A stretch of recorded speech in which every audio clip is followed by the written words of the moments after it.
lovely. English vodka. Yeah. So just the merest whisper of vermouth. Exactly. So tell me about your first dish. The first thing I'd have would be something deep fried. And to be absolutely honest with you, I wouldn't be that picky about what the deep fried thing was. But anything good, as they say, anything tastes good. Deep fried. Yeah, you can't go wrong. Cheers. Cheers, cheers, cheers. Chin chin. Quite early in the afternoon for this, but never mind. Perfect. You are a great tweeter. I mean, I've followed you for years and always enjoyed your take on Twitter, and you have your own Tumblr, and you know, you really embraced online media. Do you slightly worry for the future of print media? Yeah, I really do, actually. I worry both for newspapers and for publishing, which unfortunately are the two industries that pay my salaries. And the idea that we'll be better off without them is monstrous and wrong to me.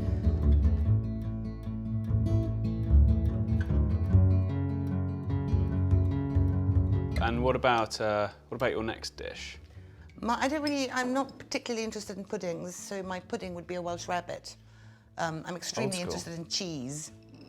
Right. In all its formats, and melted cheese in particular. But these are quite naughty things. But you know, one of your best-selling books was a dieting book. Yeah. How did you find that process?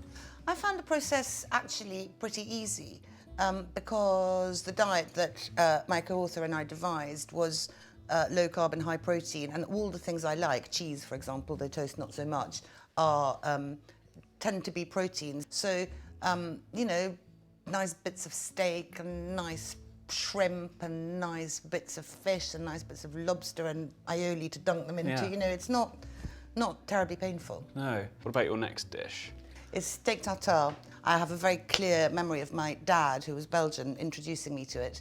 And my parents separated when I was very small, and every school holidays I'd go to Brussels, and every school holidays we'd eat the steak tartare. And if I'd particularly enjoyed it, he would kind of look up casually and say, of course, you know, it's probably horse meat, which made me determined to carry on ordering the thing and carry on eating it regardless. So what for you makes the perfect steak? I hesitate to use the word perfect, but I like it pretty spiced. I like a lot of Tabasco. But everything, I love everything about it. Yeah, heavy on the gherkins, not so massively heavy on the capers, plenty of Tabasco, and you know, yeah, let's go, yum. Tell me about what you're up to at the moment. I am currently writing a book, which is called Mutton, to keep with your foodie theme, which is about women and ageing. A lot of your work is semi-autobiographical. Is this, if you don't mind me getting too personal? Well, no, it's not. She discovers cosmetic procedures, my woman in my book, who absolutely is not a million miles away from me, but I've only ever had Botox, and that was a couple of years ago, not recently, and fillers, which made me quite hamstery. Right. More hamstery. It wasn't necessarily an unqualified success. But she becomes addicted to all kinds of procedures and runs around, and I think that whole thing is quite addictive. I think once you have one thing done, you're quite keen to sort of try another. How did you sort of first get into writing, India? It was the only thing I could do, really. I liked writing and I liked speaking languages.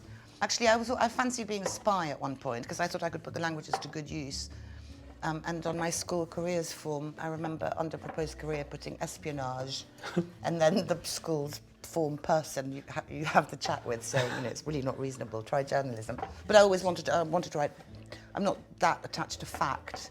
It's a problem for a journalist. So I thought I always quite fancied writing fiction and writing sort of longer things. So I'm in the incredibly fortunate position of being able to do both, which is really nice, from home in my pajamas. Do you agree with the adage that everyone has a book in them? Very much not, no. I mean, yes, but I think there'd be an appalling tsunami of unbelievably boring books. Beautiful bit of Fantastic. fillet from the ginger pig. That's a good sound. Is that too much of a squidge? No, I think that's just right.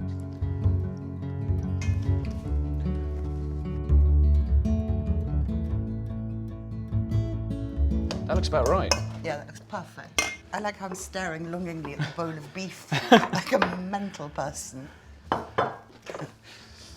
Right, should we get stuck in? So I'm not going to go for a sort of poncy presentation in a ring. Free form. But with an egg yolk? With an egg Yeah? yolk, please. Okay. Yes, absolutely. I think that's vital. Look at the beautifulness of the yolk. Amazing. Good pinch of Maldon sea salt. Bon appetit. Fantastic. I'll let you go first. No, I think, look, there's so much. There's only a certain amount of raw meat a human can eat in one go.